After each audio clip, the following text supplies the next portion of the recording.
안녕하세요. 더빙의 신 현장 연출가 호필입니다. 지난주에 저희가 방송을 냈죠. 더빙의 신 시즌2 인사이드 아웃, 일명 감정 라디오. 그래서 좀 사실은 걱정이 됩니다. 저희가 이걸 두 번째를 녹음해도 되는 건지, 두 번째를 해도 되는 건지 걱정이 되지만, 심지어는 라디오 프로그램을 일반적으로 런칭할 때도 3개월은 두고 봅니다. 그렇기 때문에 저희도 제가 편안하고, 저는 사실 그런 별로 크게 의미 없는 소신이 있어요. 제가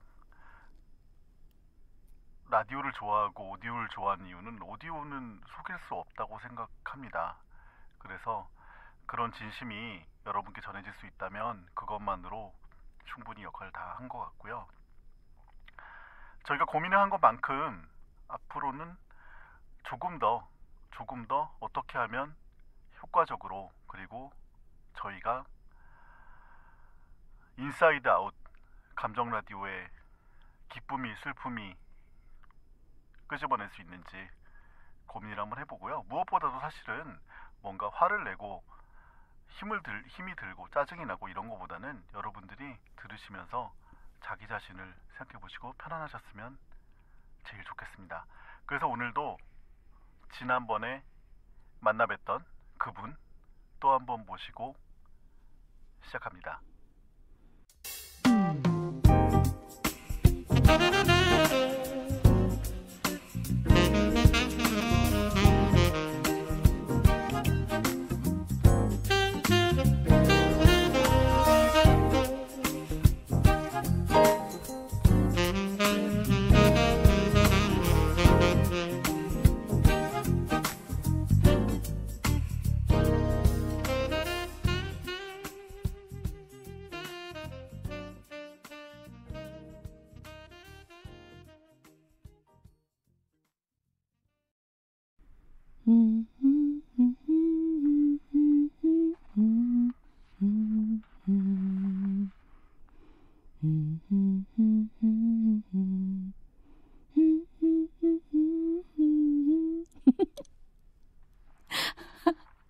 그새 음을 까먹었어요.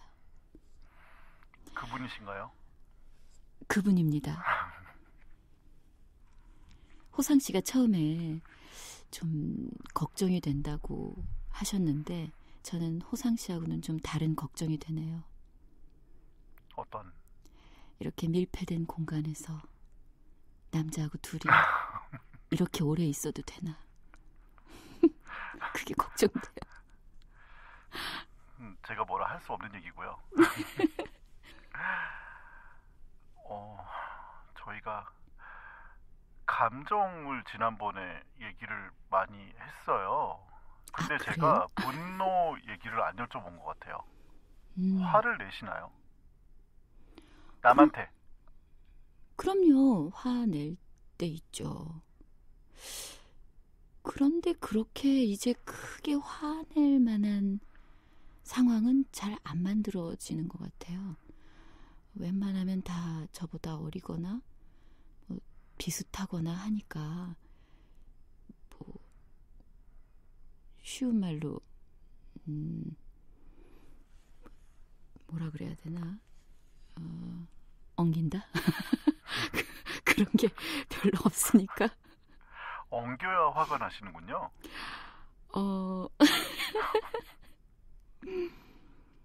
아니 제가 도대체 왜 그래? 이런 생각할 때 화가 날 수 있겠죠. 근데 다들 너무 고분고분하니까 화낼 일이 없어. 행복하시군요. 뭐 그게 행복이라면 행복하네요. 네. 저는 굉장히 화가 많이 나는데. 언제 화나세요? 호상 씨 별로 화 안 낼 것 같은데.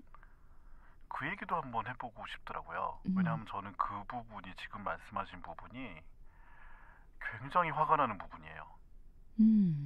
저는 화를 낼 것 같지 않고 약간 낙천적일 것 같고. 맞아요. 안 그렇거든요. 예민해요? 보기보다? 보기보다는 훨씬 예민하죠. 보기보다는 정말 말도 안 되게 훨씬. 호상 씨의 매력은 그런 반전이에요. 남이 보는 나, 내가 보는 나 차이가 있으세요? 당연히 있죠. 어떻게? 남이 보는 나는 굉장히 밝으세요. 네, 밝다고 생각하죠. 활달하세요. 네. 근데 내가 보는 나는 전혀 그렇지 않아요. 일례로 제가 저랑 친한 절친들이 지어준 2-3명 정도 되는 절친이 지어준 제 별명이 최진실이에요. 왜 때문이죠? 예를 들어 어머 호상씨 오랜만이에요. 반가워요. 요즘 오래 못 봤네. 그래요. 우리 언제 같이 또 봐요. 잘 가요. 이제 그런 모습들만을 이제 우리 후배들도 그렇고 또 우리 선배님들도 그렇고 또 호상씨도 그렇고 보죠. 그러니까 최덕희는 참 뭐 좀 밝고 좀 친화력이 있는 사람이다라고 생각하는데 사실은 제가 전혀 그렇지 못하거든요. 제가 하는 것만 하고 친한 사람하고만 친하고 또 딱 그 경계선이 있어요. 그래서 그래서 약간 제가 최 선배님 뵈면 편한 것 같아요. 그래요? 그런 게 느껴져요. 그래요? 왜냐하면 마음속에 표정에 단단함이 있는데 웃고 계세요. 그래요? 그래서 저는 화가 나거든요. 그 얘기로 다시 돌아가자면 저는 제 기준이 굉장히 명확하고요. 그 기준에 맞지 않는 일에 대해서 쉽게 분노하는 타입이거든요. 근데 다른 사람의 기준도 내 기준만큼 저한테는 중요해요. 그래서 다른 사람의 기준을 존중해야 된단 말이에요. 화가 안 날까요, 그러면? 나는 내 맘대로 살고 싶은데 다른 사람 신경을 써야 돼요. 근데 그런 것 때문에 화가 나면 그냥 어디 저 동굴에 들어가서 혼자 굴을 파고 사시든가. 어차피 이 사회라는 것이 여러 사람들하고 어울려서 지내게 마련인데 지금 호상 씨가 생각하시는 그런 지점에서 화가 난다면 아니요. 혼자 그러시면 살아보세요. 그런 얘기가 아니에요. 그렇잖아요. 지금 뭐가 아니야. 아니요. 다른 사람들한테 그러니까 적당히 나쁜 놈이면 되는데 그래서 저는 화가 많이 나요. 여행 좋아하세요? 너무 좋아하죠. 혼자 여행 좋아하세요? 혼자는 한 번도 가본 적 없어요. 왜요? 혼자 가야 되겠다는 생각 자체를 해본 적이 없는데요. 여행을 왜 혼자 가요? 여행을 혼자 가면 나를 만날 수 있는데. 나를 만나기 이전에 너무 쓸쓸할 것 같고 또 여행 다니면서 내가 친한 친구나 내가 가장 가까운 사람들하고 여행 가잖아요. 낯선 사람들하고는 거의 가게 되지 않잖아요. 그렇죠. 같이 얘기하고 또 더 깊은 소통을 하면서 오히려 그러면서 나를 찾을 수 있던데 혼자 가면 아무 생각 안 하게 될 것 같은데. 안 싸우세요? 한 번도 여행 가서 싸워본 적 없어요. 근데 여행 다니면서 싸우는 사람들이 있어요. 제가 제일 친한 친구하고 로키를 갔었는데 버스에 탄 분들이 물어보더라고요. 두 분은 어떤 관계예요? 네, 우리 둘이는 오래된 친구예요. 그랬더니 전 오래된 친구하고 여행 갔다 싸우고 헤어져서 지금까지 안 만나는데 두 분은 안 싸우세요? 이렇게 똑같은 질문을 하는데 오히려 여행 갔다 오면 싸우게 되지 않고 그 친구에 대해서 더 깊이 알게 되고 나도 또 미처 내가 생각하지 못했던 부분들 그런 부분을 생각하게 되면서 더 돈독해지는 것 같던데 뭐 여러 가지 케이스가 있겠죠. 그렇죠. 여러 가지 케이스가 있을 수 있으니 그 얘기는 좀 이따 하고요. 여행 얘기를 좀 들려주시면 좋을 것 같아요. 저는 제 인생에 남는 여행이 꽤 몇 가지 있거든요. 네. 어떠세요? 언제 제일 처음 비행기 타셨어요? 30살 때. 어디로 가신 거예요? 이태리, 프랑스, 스위스 세 나라. 그때는 패키지로 가는 게 아니면 혼자 찾아서 가고 이런 게 사실 그렇게 흔한 일이 아니었어요. 그래서 그야말로 관광버스 타고 내리세요 하면 우르르 내려서 막 사진 찍고 여기는 이런 데입니다 하고 막 보는 거. 그게 처음 여행이었어요. 1995년. 제가 97년이었으니까 네. 비슷하네요, 뭐. 기억에 남는 부분이 있으세요? 그때 프랑스 비행기 처음 탔을 때의 기분. 그런 건 하나도 기억이 안 나고요. 이태리 갔을 때 폼페이에 유적을 간 날 너무 더웠어요. 근데 거기가 또 한참 올라가야 되잖아요. 그날 너무 힘들었거든요. 저녁 때 숙소에 오자마자 저하고 같이 갔던 친구랑 저랑 우리 욕조에 물을 받아서 물을 좀 목욕을 하고 푹 자자. 물을 틀어놓고 잠깐 침대에 눕는다는 게 가방을 맨 채로 그냥 이렇게 잠깐 누운 채로 잠이 들어버렸어요. 너무 힘들었으니까. 욕조물이 펄펄 넘쳐서 왜 외국은 가면 욕조에 하수도가 그 욕실에 하수도가 없잖아요. 그렇죠. 호텔 방 카펫까지 다 넘쳐서 호텔 문 밖에 복도까지 물이 막 넘쳐나가도록 모르고 자다가 깬 거죠. 둘이 놀래가지고 막 물을 수건으로 찍어내고 야 이거 우리 나중에 물어내라 그러면 어떻게 해야 되니 막 그러면서 억지로 하여튼 수습을 했어요. 물을 빼고 그리고선 우리가 오늘 너무 피곤했어. 여기 보니까 술이 있네. 작은 양주가 이렇게 하나를 톡 누르면 마치 자판기에서 떨어지듯이 똑 떨어져요. 근데 신기하다 하다가 똑똑똑똑 떨어진 거예요. 그거 돈 내야 될 텐데. 몰랐어요. 야 많이도 나왔다. 야 빨리 마시자.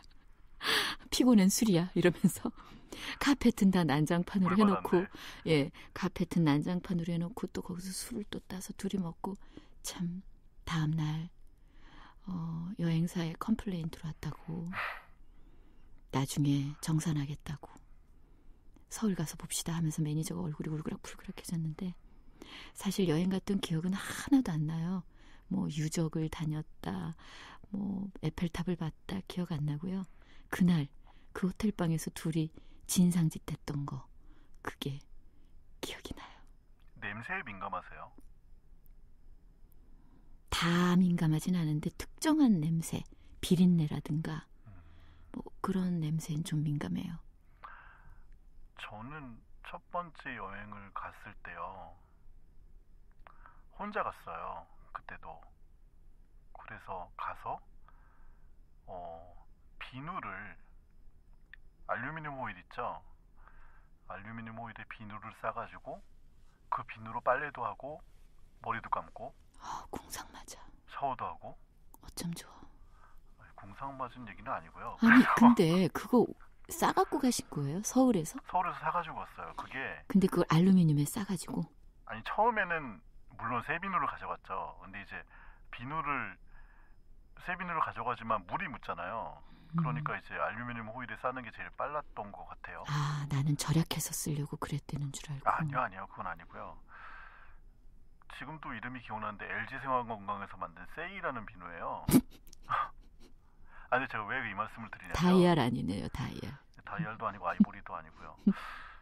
그 냄새가 굉장히 지금도 코끝에서 맡을 수 있어요. 그런 냄새가 있으신가 싶어서요. 향수. 향수는 혹시 좋아하시는 향수가 있으세요? 유일하게 딱 하나. 제가 향수를 쓰기 시작했을 때부터 언젠지 정확히 기억은 못하지만 그때부터 지금까지 줄기차게 딱 하나 쓰는 게 샤넬 넘버 5예요. 근데 샤넬 넘버 5가 예전에는 노란색 원액 같은 그런 모양새였거든요.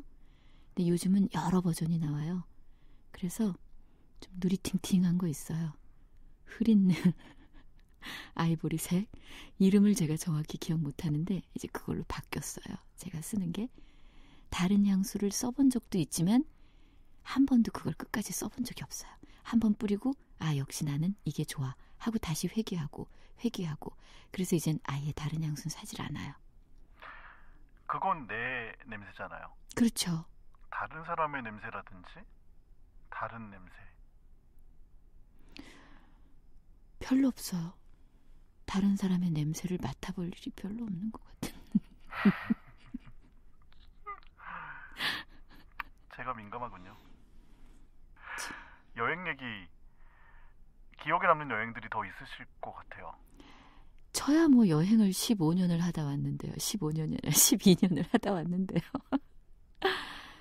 제가 그 캐나다 살 때 네. 한국에서 놀러 온 친구가 여행은 안 다니니 하길래 내가 지금 여행 와 있잖아. 얼마나 좋으면 10년이 넘도록 여행을 멈추지 못하고 있잖니 라고 얘기를 했죠. 캐나다에 살 때 그곳이 갔었던 곳곳이 다 저에게는 기억에 남는 잊을 수 없는 여행지였고 여행이었죠. 굉장히 긴 여행. 집을 한번 소개해 주시면 어때요?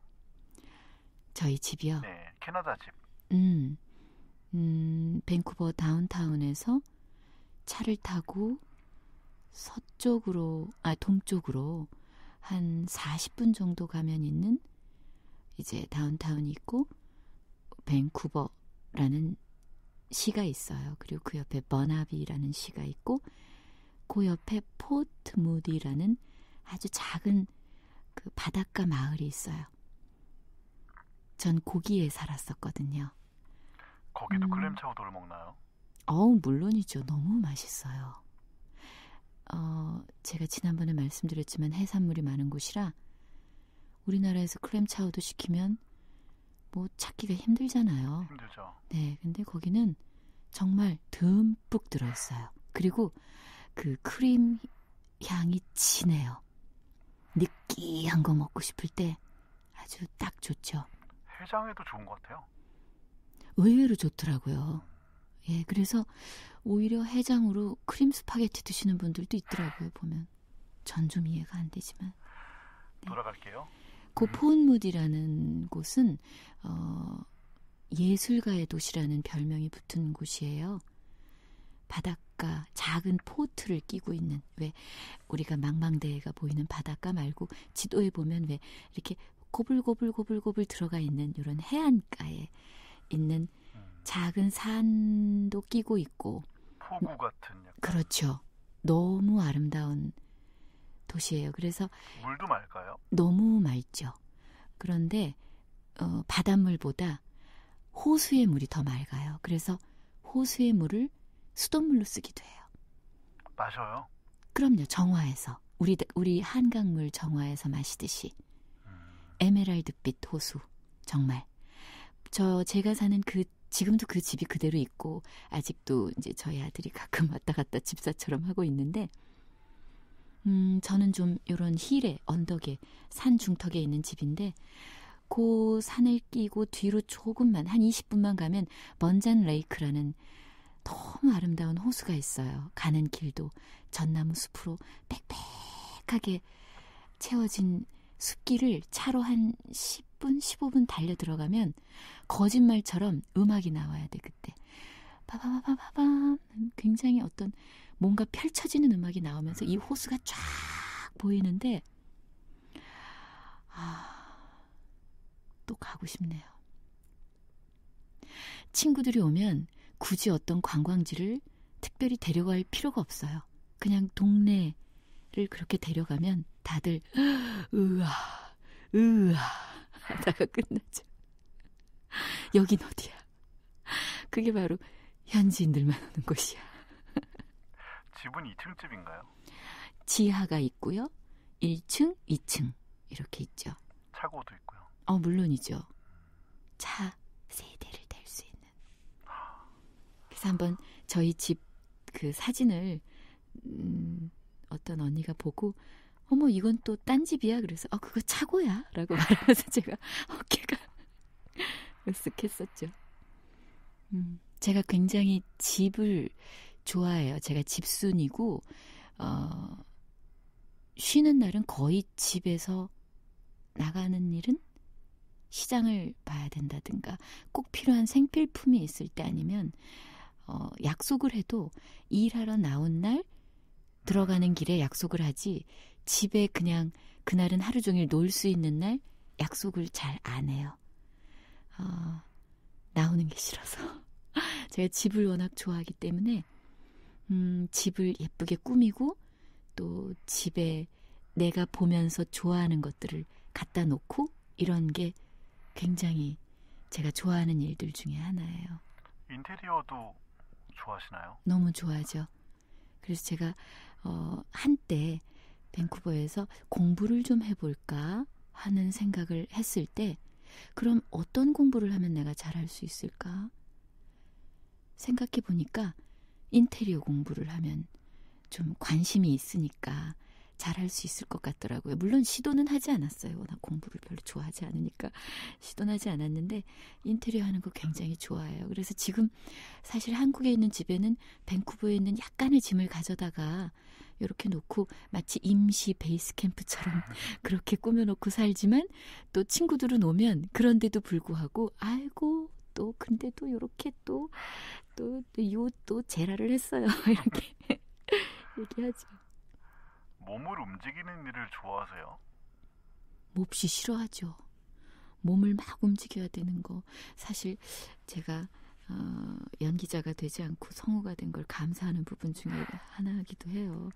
배우하고 있는 친구들 보면 너무 몸을 혹사하고 있어서 제가 좀 미안하기도 하고 한데 몸을 막 움직이는 걸 좋아하면 제가 매트 위에서 요가를 하겠습니까?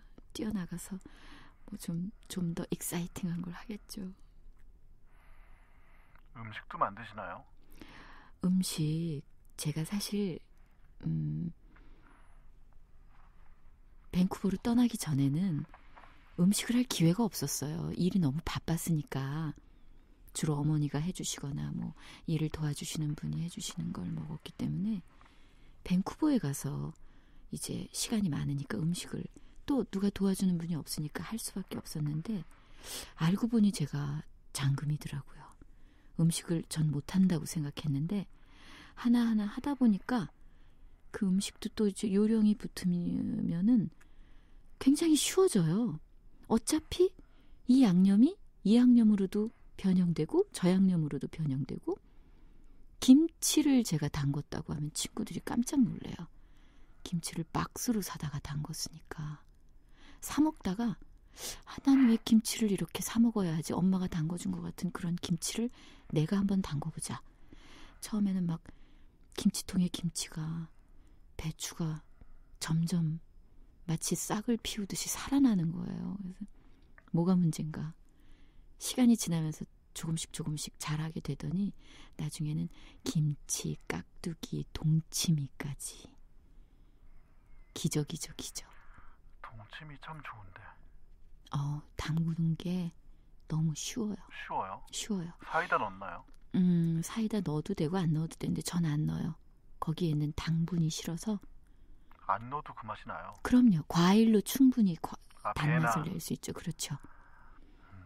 배나 과일. 뭐 집에 있는 어떤 과일을 넣어도 돼요. 사실 발효되는 이 음식에는 과일이나 이런 거 뭐 꼭 김치에 배를 갈아 넣어야 된다. 저는 그냥 집에 사과 있으면 사과 넣고 감 있으면 감 넣고 그랬는데 어차피 발효되면서 자기네끼리 이렇게 섞이면서 이렇게 저렇게 엮여지는 거라 시너지. 네, 뭘 넣어도 다 맛있어요. 저는 일본 친구가 있었어요. 근데 일본 친구한테 배운 게 뭐가 있냐면요. 그렇게 볶음밥을 많이 해먹더라고요, 일본 애들이. 쉬우니까. 쉬우니까. 우리나라도 물론 많이 해먹지만. 쉽죠. 근데 얘네들이 이렇게 밥을 볶다가 프라이팬 가운데를 비워요. 그래서 거기다 간장을 부어요. 뭐 간장도 상관없고 일본에서 쓰는 뭐 쯔유 같은 것도 상관없고. 그래서 끓여요, 간장을. 그래서 약간 캐러멜 같이 이렇게 찐득찐득해질 때 밥을 싹 섞더라고요. 음. 그런 비법 같은 거 뭐 혹시? 그러니까 일본에 가서 음식을 먹으면 짠 거예요. 제가 얼마 전에 후쿠오카 가서 음식 먹으면서 왜 그렇게 짠지. 나중에는 아침에 우리가 이렇게 부은 건 음식 때문이야. 우리 살찐 거 아니야. 이러면서 친구하고 같이. 그리고 메뉴판을 보면 그림이 있잖아요. 아, 맛있겠다 이게 아니라 얼마나 짤까. 정말 혼자 여행을 안 다니시는군요. 한 번도 해본 적 없어요. 혼자. 앞으로는요? 글쎄요. 또 호상 씨가 그렇게 얘기하니까 한 번쯤 시도해 볼까라는 생각은 드는데 쉽지 않을 것 같아요. 아까 말씀하신 호수 같은 곳에 네. 혼자 가면 너무 좋지 않을까요? 그런 호수는 집 근처에 있는 거니까. 그건 여행은 아니죠. 그럼요. 캐나다에는 그런 유난히 호수가 많아요. 그렇게 아름다운 호수가 57,534개가 있어요. 그럼 예를 들면 뭐 음, 저는 군산을 잘 갑니다. 어쩜 좋아. 혼자서. 저도 군산 좋아하는데. 아, 사실 누군가가 저한테 우리나라에 그냥 가볍게 갔다 올 만한 여행지가 어디가 있을까요? 라고 물어본다면 군산이라고 제가 얘기해줘요. 이 좀 뭔가 잘 맞는 것 같은 느낌적 느낌? 어쩌지? 그렇게 하시겠지만 뭐 어쩔 수 없습니다. 아니요, 저 설레기 시작했어요. 군산 저 올해도 3번 갔어요. 그럼 얘기해보세요. 군산 가서 어디가 제일 좋았는지. 그것까지 똑같으면 이제 우리는 받아들입시다. 저는 군산이 좋았던 거는 일단은 뭐 포구 같은 그런 항구도 되게 좋은데 저는 새만금방조제를 되게 좋아해요. 왜 좋으냐면 새만금방조제를 가는 길이 바닷길이거든요. 양쪽이 다 바다예요. 그래서 4차선, 6차선 정도 되나? 도로를 양쪽이 다 바다인 길을 한 15분 정도를 달려서 도착하면 방조제가 있어요. 근데 거기 방조제가 왜냐하면 배들이 들어갔다 나갔다 하잖아요. 그래서 방송도 나오고요. 지금은 문이 열립니다. 그것도 뭐 성우분이 하셨을 수도 있죠. 있는데 방송도 나오고 배가 문이 열리는 소리도 들리고 배가 안 지나갈 땐 바닷소리가 그대로 들리고 되게 좋은 것 같아요. 누구랑 같이 가면 절대 저는 좋을 것 같지 않아요. 거길 꼭 혼자 가봐야 되겠네요. 혹시 가시면요. 네. 오른쪽에 주차장이 대형 주차장이 있는데 거기로 가지 마시고요. 거기서 유턴해서 왼쪽으로 가시면 약간 그냥 간이적으로 차를 세워놓을 수 있는 곳이 있는데 그 옆이 되게 좋아요. 우리 이런 팁 좋아하죠. 그래서 군산에 또 빵집들이 또 유명하고 그렇죠. 뭐 중국 요리가 또 유명하고 그렇죠. 뭐 일본 가옥도 있고 철길도 있고 뭐 적산 아기자기한 가옥들 예쁘잖아요. 예쁘죠. 빈티지한 거. 팥빵 같은 거 하나 사가지고 초코 우유 같은 거 사서 팥빵에 초코우유. 되게 잘 어울려요. 저는 흰 우유는 안 먹거든요. 혼자 가면 좋거든요. 저는 1박 2일로도 3월달에 갔었는데. 맞아요. 군산이 좀 그런 고즈넉함이 있어서 혼자 가서 여행하기에 좋은 곳 중에 하나기도 해요. 굉장히 아주 평범한데 독특한 맞아요. 곳이에요. 네. 네. 음파 호수공원이라고 알죠. 호수공원에도 지난 겨울에 갔었는데 호수가 다 얼었어요. 하얗게. 네. 근데 별 치장이 없어요. 호수에. 네. 우리나라에는 사실은 뭐가 좀 유명해지면 주변에 뭐가 많아지는 단점이 있는데 되게 그 자체로 있어요. 근데 사실은 그게 좋아요. 제가 그게 아까 좋아요. 네. 캐나다의 호수 얘기했는데 그렇게 아름다운 호수가 있는데 정말 주변에 아이스크림 가게, 아이스크림 파는 포장마차 하나가 없어요. 아무것도 없어요. 정말 그 커피 한 잔 마실 곳이 없어요. 전 근데 그게 좋더라고요. 야, 그러고 보니까 제가 굉장히 좋아하는 그룹 중에 이노센스 미션이라는 그룹이 있어요. 네. 뭐 발음은 제가 잘 못하나. 근데 그 걔네 노래 중에 제가 되게 좋아하는 노래 중에 지금 딱 듣다가 생각이 났는데 더 레이크스 오브 캐나다라는 노래가 있어요. 캐나다의 호수들이라는 노래죠. 너무 많으니까요. 오카나간이라는 곳을 가면요. 호수가 옆에 바다보다 더 큰 호수가 있어서 파도가 쳐요. 그 막 출렁이는 파도를 바다가 보면 아닌 거죠. 그렇죠. 근데 망망대해처럼 보여요. 그리고 그 물살이 저는 그래서 처음에 바다인 줄 알았거든요. 파도예요. 호수예요. 근데 그 막 울렁울렁 파도가 치는 그 길을 2시간을 계속 달려도 똑같은 길이에요. 가고 싶다. 캐나다는 못 가봤는데 네. 그런 곳, 그 오카나간이라는 곳, 네. 이런 곳이 관광객들이 안 가는 곳이에요. 이것도 좀 궁금해졌어요. 얘기를 듣다 보니까. 음. 좋아하는 날씨가 있으세요? 봄.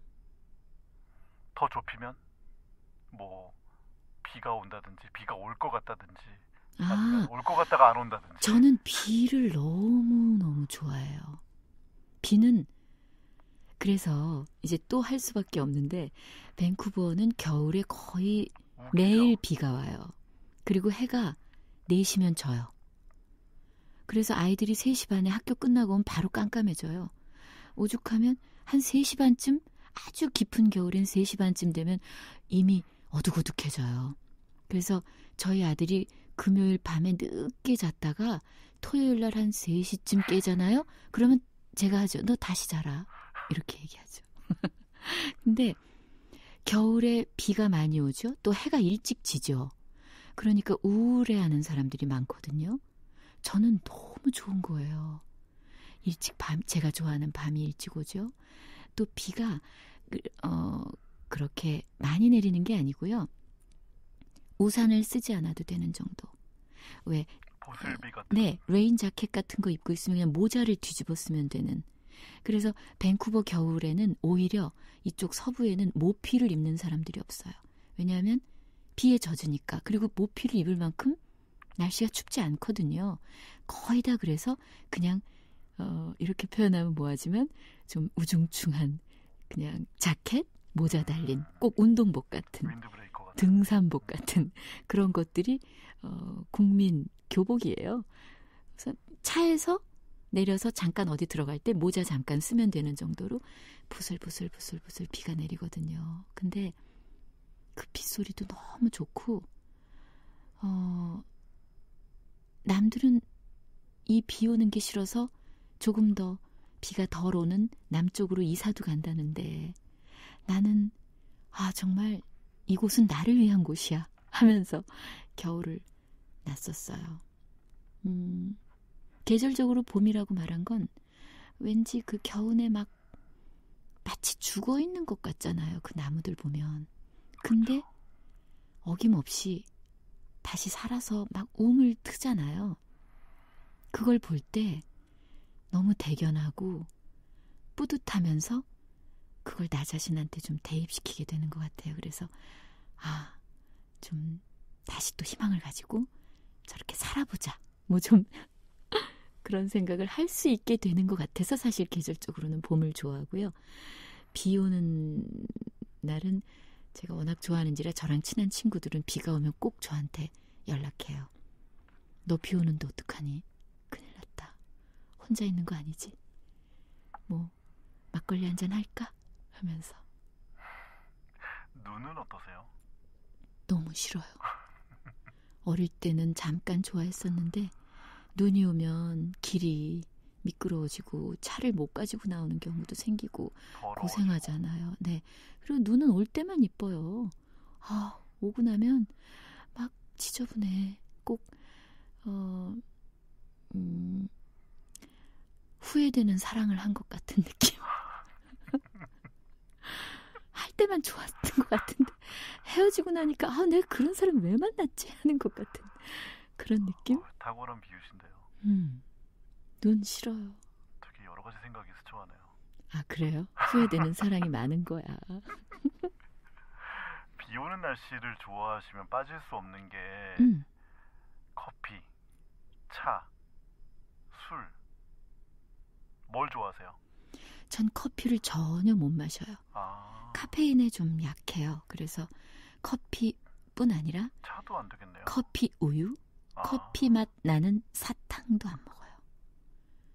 커피가 들어간 모카빵 이런 것도 못 먹어요. 그래서 또 뭐 바카스 레드불 뭐 이런 거. 어, 먹으면 전 쓰러져요. 위내시경 해도 돼요. 거의 수면 마취야. 커피는 제외고요. 근데 커피향 맡는 건 너무 좋은데 이 못 먹는 사람으로서의 그런 안타까움이죠. 아, 마시면 얼마나 좋을까. 못 마시고요. 차도 썩 좋아하지 않아요. 왜냐하면 차에도 미약하게나마 카페인들이 있어요. 있죠. 그래서 차도 거의 안 마시고요. 저는 가장 좋아하는 음료가 물이에요. 물은 저의 없어서는 안 되는, 제가 어딜 가나 녹음할 땐 말할 필요도 없고요. 집에서도 제가 앉아있는 탁자 옆에 혹은 뭐 컴퓨터 앞에 앉을 때라든가 침대 옆으로 갈 때 항상 제 손에는 물컵이 들려 있어요. 물 없으면 전 불안해요. 뭐라고 해야 되지? 물 없으면 불안한 그런 건 무슨 그런 걸까? 무슨 증후군 이런 거 없나? 물 증후군이요. 일종의 그런 거죠. 물 맛이 그럼 느껴지세요? 그런 어떤, 건? 예. 특별히 물 맛을 느끼는 건 없어요. 그냥 뭐 물은 다 비슷한 거 아닐까요? 근데 아까 술 얘기하셨잖아요. 술은 제가 많이는 안 마시고요. 이제 그 많이 마시던 시절은 저 옛날에 다 끝났고. 3년 전에요? 아니요. 맥주, 여름에는 맥주 마시는 거 좋아하고, 또 여름이 지나고 나면 와인을, 집에 가면 이제 싹 씻고 치즈 한두 쪽에 와인 한 잔. 그래서 살짝 배가 고플 때 일부러 술을 마시거든요, 와인을. 왜냐하면 그래야 빨리 알딸딸해지니까. 음식을 많이 먹으면 별로 그 기분을 못 느끼더라고요. 그래서 그러고 싶어서 약간 출출할 때 일부러 와인을 한 잔 마셔요. 그러면 너무 좋아요. 저는 와인은 잘 모르겠는데요. 저도 몰라요. 그냥 라벨이 예쁜 걸 사요. 라벨이 좀 고급지고 예쁜 거. 그리고 너무 싼 것도 안 사고 너무 비싼 것도 안 사요.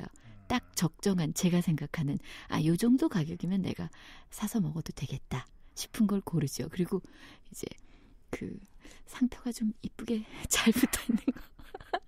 근데 종류는 있어요. 뭐 여러 가지 까시오, 뭐 여러 가지 종류가 있잖아요. 네. 말백. 예. 좀 텁텁하고 무거운 맛이라 사실은 남자들이 좋아하는 와인인데 제가 신맛을 싫어하다 보니까 저는 좀 쓴 쪽, 탄닌이 많은 그렇죠. 쪽을. 그래서 꼭 말백 중에 제가 아까 말한 그런 조건에 부합하는 것을 사죠. 가만 보시면 낙천적이라고 얘기하시면서 취향이 분명하세요. 그럼요.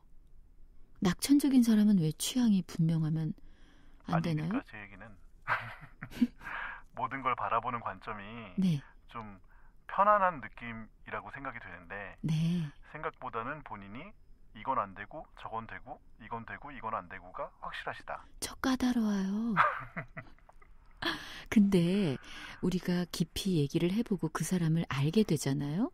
그러면 이 사람 생각보다 호불호가 분명하고 또 아주 까다롭네. 이 사람 보기보다 까칠하네 하는 경우가 사실 더 많은 것 같아요. 까칠해 보였는데 수더분한 걸 이쪽보다는. 그렇죠. 네. 얘기를 하다 보면 그렇게 안 봤는데 너무 예민한 사람도 있고 그렇잖아요. 근데 그렇게 뭐가 많지는 않아요. 그런 것들이. 감기에 잘 걸리시는 편인가요? 잘 걸리죠. 제가 기관지가 좀 약해서 감기에 잘 걸리고, 사실은 일을 멈출 수밖에 없었던 이유도 제가 그런 부분이 좀 취약하기 때문이었던 걸 인정하지 않을 수 없죠. 그럼 감기를 예방하거나 음. 뭔가 본인만의 방법이 있으실까요? 잘 먹어야 돼요. 잘 먹고 제가 극도의 피곤한 상태로 몰아가지 않아야 돼요. 이게 면역력이 떨어지면 사실 감기가 우리 몸에 주는 사인이거든요. 너 지금 좀 힘들거든? 내가 감기를 투척할 테니 이것을 잘 받아 넘기면서 더불어 네 몸을 챙겨라는 어떤 시그널이죠. 예. 네. 그렇기 때문에 제가 피곤하면 영락없이 감기에 걸리겠구나 싶으면 이제 제가 피곤했을 때 감기에 걸리죠. 그러니까 피곤하지 않으려고 노력하고요. 또 음식도 좀 좋은 걸 먹으려고 건강에 좋은 걸 먹으려고 부단히 애를 쓰죠. 제가 사실은 첫 번째 같이 얘기를 나눈 다음에 이제 두 번째 얘기를 하면서 제가 뭐 여행 얘기도 하고 날씨 얘기도 하고 술 얘기도 하고 취향 얘기도 하고 이런 부분들이 결국은 뭐 내가 언제 행복한가 하고 또 맞닿는 것 같아요. 막 얘기하다가 예. 허상 씨가 한숨을 푹푹 쉬면서 이런 게 한숨이 아니에요. 그런 게 하니까 꼭 뭐 같은지 알아요? 지금 꼭 고백받는 것 같아요. 이제 놀라우시겠지만 저는 고백을 한 적이 없어요, 평생. 와.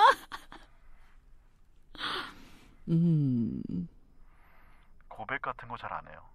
어머. 어떡해? 네, 하여튼 행복 한숨을 또 한 번 더 쉬어야 되는 건가요? 꼭 그런 것 같아요. 꼭 덕희야, 내가 사실 근데 고백받은 기억 같은 거 너무 뻔한 얘기니까 삐삐 쓰셨어요. 그럼요. 음성사서함에서 뭔가 누군가의 음성을 들었을 때 기억들이 있으신가요? 최덕희 씨 내일 5시에 시간 되시는지 알아보려고 전화했거든요. 뭐 이런 삐삐밖에 받아본 적이 없어서 삐삐 확인하시는 대로 전화 좀 주세요. 이런 그런 거밖에 받아본 기억이 없는데요. 삐삐로 뭔가 그런 건 있었던 것 같아요. 그 삐삐를 쓰던 시절에는 제 그 팬들이 자기네들끼리 이제 그런 걸 만들어서 저한테 하고 싶은 말을 삐삐에 남기는 그런 걸 한 적이 있어요. 어떤 이제 뭐 번호를 만들어서 사서함 같은 걸 만들어서 그럼 제가 집에 들어가서 그 번호를 누르면 그날 녹음해 놓은 그 친구들의 그 얘기들이 삐삐에 남겨져 있는 거죠. 기억나시나요? 솔직히 말씀드리면 특별히 기억나는 건 없는데 그때의 기분이라든지 그 기분은 제가 너무 기억나죠. 마치 그 어떤 예쁜 집 앞에 빨간 우체통이 귀엽게 생긴 앙증맞은 우체통이 있어요. 근데 이렇게 열어볼 때 느낌 뭐가 있나 하고 열어보면 친구한테 온 편지가 있는 날도 있을 테지만 고지서만 있을 때도 있을 거고 뭐 여러 가지가 나를 기다리고 있겠죠. 그런 들여다보는 그 느낌이었어요. 그래서 무슨 얘기들을 했을까 하면서 이렇게 듣고 있던 시절이 있었어요. 네. 제가 그 말씀 들으면서 생각났던 게 뭐냐면요. 그 예전에 전화기에 테이프를 넣었어요. 전화기에 자동응답 집에 기능이, 있는 전화. 네, 집에 있는 전화에 네. 이렇게 작은 뭐 얼마나 있었어요. 할까요? 맞아요. 크레카만한 작은 네, 약간 맞아요. 그런 테이프를 넣고 누가 전화를 해서 내가 집에 없으면 그 테이프에 삐 하고 녹음을 하죠. 그래서 집에 다시 들어왔을 때 그 이제 플레이백을 하는 거죠. 네. 그럼 이제 쭉 나오잖아요, 얘기들이. 그렇죠. 너 뭐 찾았는데 없더라, 뭐 음. 엄마야, 뭐 그런 전화기 쓰셨어요? 그럼요. 특히 미국이나 캐나다에서 많이 쓰던데. 그럼요. 아니, 한국에 있을 때 많이 썼죠. 언제 한번 누가 물어보더라고요. 가장 난이도가 높았던 녹음은 뭐였냐? 그때 제가 그 얘기했어요. 집에 있는 내 전화기에 저는 지금 외출 중입니다. 아, 네, 저는 누굽니다. 저는 지금 집에 없는데요. 뭐 말씀 남기실 것이 있다면 뭐 메시지 남겨주세요. 뭐 이런 내용 하는 거잖아요. 그렇죠. 그게 왜 그렇게 안 되는지. 여기는 덕희네 집입니다. 네. 이런 거죠, 약간. 땀을 뻘뻘 흘리면서 했어요. 캐나다에도 있었죠. 썼었죠. 근데 제가 한국말로 남겨놓으면 뭐 전화를 했다가 한국 사람만 전화를 할 리가 없잖아요. 그렇죠. 여러 학교에서도 전화가 올 수 있고 한데 그걸 영어로 남기면서 얼마나 제가 한국말도 그게 난이도가 높은 녹음이었는데 얼마나 진땀을 흘렸겠습니까. 상상하고 싶지도 않아요. 다시 되새기고 싶지 않네요. 아, 이럴 땐 또 캐나다 가기 싫어. 근데 그럴 때 저는 약간 요즘 들어서 기분이 좀 그런 거는 모든 게 너무 많이 오픈이 돼 있어서 예전에는 그런 거 듣는 재미도 쏠쏠했던 것 같거든요. 그게 바로 그런 우체통을 열어보는 것 그쵸, 같은 그쵸. 그런 요즘 느낌이잖아요. 친구들이 우체통을 알까요? 그렇죠. 우표를 붙여봤을까요? 모를 것 같아요. 그래서 드는 생각이 약간 요가 얘기도 지난 편에 하셨지만 약간 내가 좀 힘들고 시간이 들어야 내게 되는 거 아닐까요? 그럼요. 성우는 그냥 되셨나요? 그냥 사실은 제가 요즘 얼마나 많은 분들이 성우가 되길 원하고 있고 또 불철주야 성우가 되기 위한 훈련을 하고 있어요. 그런 분들 보면 좀 미안하기도 해요. 나는 거저됐구나. 뭐 이런 생각이. 그땐 또 근데 그럴 수 있는 뭐 지금처럼 이런 환경이 아니었으니까. 근데 거저된 것까지는 아니지만 아주 쉽게 됐죠. 저는 굉장히 운이 좋았던 사람이죠. 그런 면에서는 축복받은 사람 중에 하나죠. 늘 감사하게 생각하고 있어요. 그래서 성우가 돼야 되겠다고 마음 먹고 정말 성우 시험 봐서 바로 합격했고 또 들어갔던 방송국에서 이쪽으로 옮겨올 때도 너무 쉽게 또 시험 봐서 바로 옮겨왔고 성우가 되고 나서도 사실 그렇게 큰 굴곡이 없었어요. 그래서 어렵게 성우가 된 우리 후배들한테 좀 미안하고 내가 지금 성우를 하려고 했다면 그렇게 될 수 있었을까? 이런 생각하면서 더 미안해지죠. 제가 고백을 하려는 건 아니고요. 네. 제가 드리고 싶은 거는 그런 것 같아요. 그러니까 저도 그렇거든요. 그러니까 뭔가 어떤 완벽한 실력으로 뭔가가 되는 일은 그런 일이 그렇게 생각보다 많지는 않고요. 상당한 운과 그 때와 그런 것들이 잘 맞아줘야 사실은 무슨 일이 이루어진다고 생각하긴 하는데 그러기 위해서는 노력이 관심이 필요하지 않을까. 그래서 아까 말씀드린 얘기에서 다시 돌아가자면 내가 힘든 때 내가 사랑으로도 사실 아팠을 때가 기억에 남잖아요. 막 내가 뭐랄까요, 뭐 원빈이라서 모든 사람이 다 날 좋아하면 내 사랑이 기억에 남을까요? 아니죠.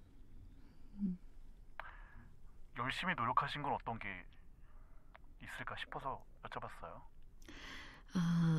그 얘기를 하자면 또 이제 제가 이런 얘기도 사실은 모든 얘기가 다 그렇지만 마이크 앞에서 또 누군가는 이 얘기를 들으실 거잖아요. 예. 누가 듣는데 얘기를 해본 적이 없는데 열심히 해본 적은 사실 지금이에요. 아까도 말씀드렸지만 저는 굉장히 우리 후배들한테 미안한 마음이 들 정도로 참 아주 쉽게 성우가 됐고, 사실 성우가 돼서 아주 어린 나이에 방송국에 출근을 하면서 대본이라는 걸 받아서 정말 기라성 같은 선배님들 앞에서 달달달 떨면서 한마디 두마디 배웠지만 한 번도, 이건 뭐 좀 재수없게 들릴 수도 있는 얘기인데, 제작하시는 PD나 또는 선배님들한테 너는 뭐 왜 그렇게 하는 거야? 너 이건 이렇게 해야지 라는 지적을 받아본 적이 제 기억에는 없어요. 제가 참 정말 그것도 운 좋게 항상 칭찬받고 또 잘했어 라는 격려를 받은 적이 훨씬 더 많기 때문에 그냥 저는 저절로 잘하는 사람인 줄 알았거든요. 근데 여러 가지 이유로 아무도 이해할 수 없었을 거예요. 정말 활기차게 방송을 하다가 제가 사실은 여러 가지 제 안의 문제들로 정말 여행을 가자라는 마음으로 떠났었던 그 기간이 좀 길었잖아요. 다시 떠날 때의 용기보다 훨씬 더 많은 용기를 필요로 했어요. 근데 다시 방송을 하면서 처음으로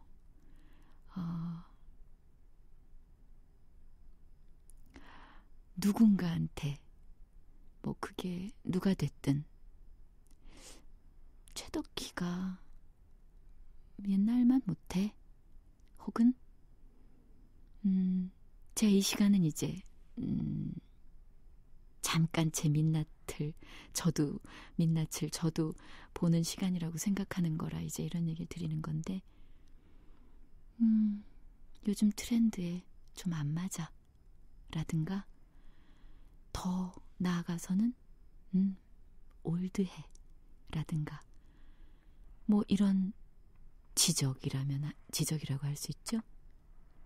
처음 그런 것들을 접하는 거예요, 사실.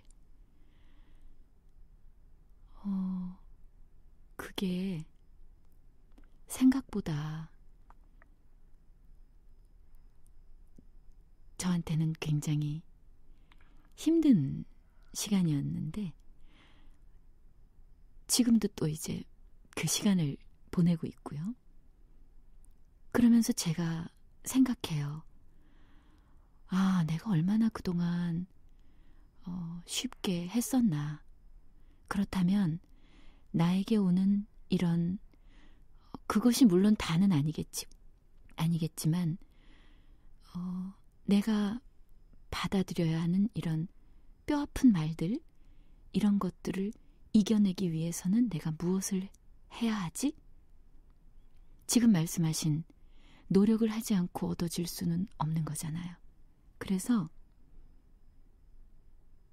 요즘에 저는 예전에 최덕희하고는 너무 달라요. 솔직히 말씀드리면 예전에는 너무 많은 더빙을 하다 보니까 만화 같은 경우는 시사를 못하고 그냥 녹음하는 경우도 너무 많았어요. 그래도 잘하니까. 일단 제 모든 컨디션이 훨씬 더 좋을 때였고, 지금은 예를 들어 요즘은 뭐 많이 더빙도 없어지고 일을 할 수 있는 그 컨텐츠들이 많이 사라져가고 있지만, 하다못해 뭐 기내 영화를 더빙하더라도 사실 기내 영화를 더빙을 뭐 몇 명이나 들을까 싶지만 밤새 시사하고 아침에 녹음하러 갈 때도 있어요. 처음이에요. 제가 성우가 되어서 그렇게까지 정말 제가 할 수 있는 최선을 다하는 시간은, 예를 들어 라디오 드라마에 캐스팅이 됐다. 대본을 들고 소파에서, 침대에서, 책상에서, 차에서 계속 내가 막 지겨워질 때까지, 그리고 한 번도 해보지 않은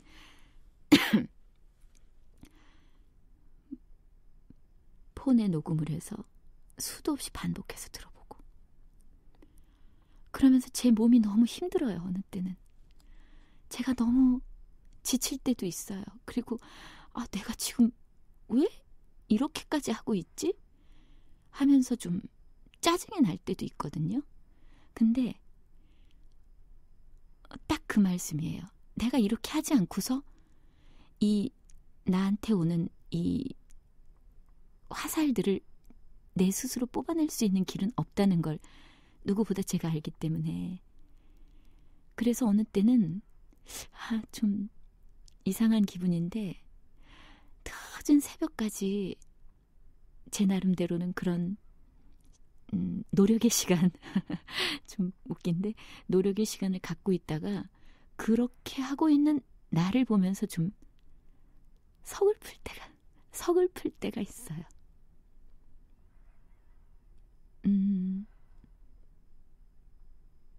근데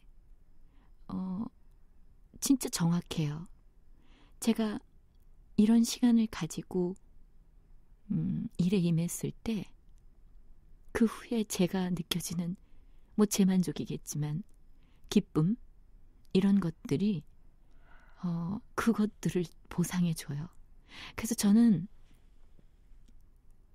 사실 누구나 다 자기의 나이를 처음 사는 거라고 하잖아요. 저도 제 나이대를 지금 처음 살아가고 있는데, 그래서 사실은 나이가 많다고 해서 나이가 어린 분들한테 뭘 얘기해 줄 수 있는 게 없어요. 나도 지금 초보 운전인데 누구한테 운전을 가르쳐 주겠어요.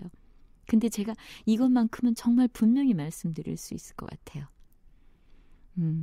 아까 얘기하셨던 대로 내가 뭔가를 얻기 위해서는, 혹은 내가 뭔가를 이겨내기 위해서는 정말 피나는 노력이 더해지지 않고는 절대 될 수 없다는 거.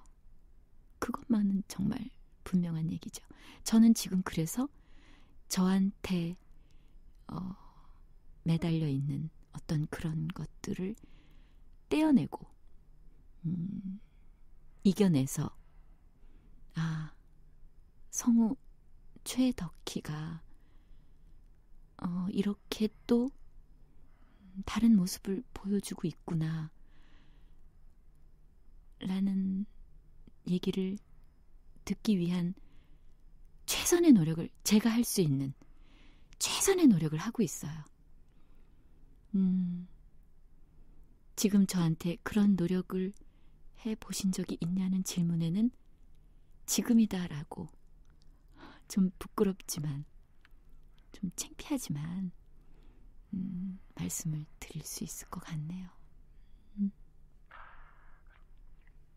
제가 첫 번째 시간, 두 번째 시간 이제 하면서 계속해서 들은 생각은, 참 이런 참 어려운 방송에 처음 오신 게 최덕희 선배님이셔서, 최덕희 성우님이셔서 너무나 다행이다라는 생각을 하고 있습니다. 그리고 정말 들으시는 여러분께서도 사실 어려운 일이거든요. 본인이 뭔가 얘기를, 성우들은 사실 또 대본을 위주로 방송을 하시는 분들이 대부분이고, 그렇기 때문에 정말 감사하고 너무나 다행이고, 저도 되게 좋았어요. 되게 좋았고 행복한 시간을 가지게 되었습니다. 그래서 여러분 들으시는 분들도 편안하게, 하지만 또 진심을 느끼면서 들어주셨으면 너무 감사하겠고요. 저희의 어떤 더빙의 신, 인사이드 아웃, 감정의 라디오. 실험적인 이런 시간 나와주셔서 너무 감사드립니다.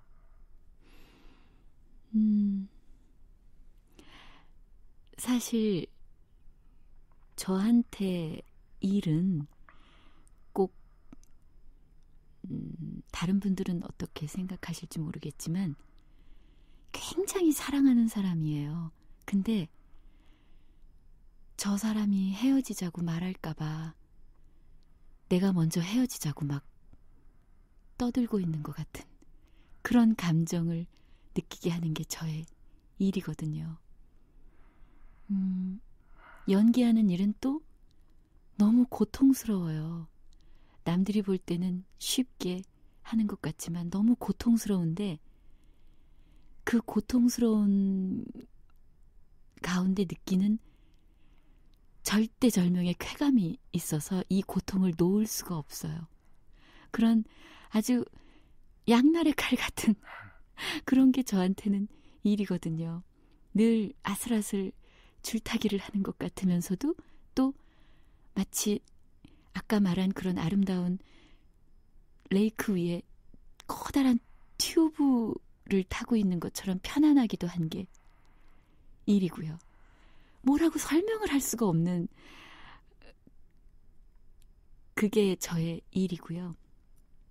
근데 오늘 이 시간만큼은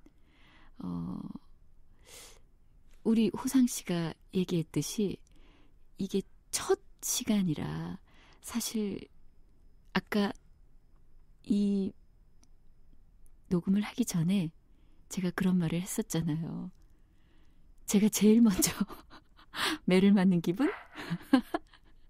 제일 먼저 옷을 벗는 기분? 모두 신체 검사해야 돼서 옷을 벗어야 되는데 저 이게 군살도 있고 창피해서 못 벗겠는데요 하는데 제가 먼저 벗겠습니다 하고 체중계 올라가는 기분? 그런 기분인데 혹시라도 정말 들으면서 아주 조금이라도 좀 편안하면서 어떤 부분인지는 모르지만 좀 위안이 되셨다면 전 그걸로 너무 기쁠 것 같아요. 그리고 이런 컨텐츠가 정말 잘 나아가서 많은 분들한테 사랑을 받는 그 시간이 오면 호상씨 그때 꼭 나한테 고백해줘요. 감사합니다. 정말. 네. 정말 감사하고요. 네, 고맙습니다. 들어주신 청취자 여러분들께도 감사드립니다. 모두 건강하고 행복하세요. 행복하세요.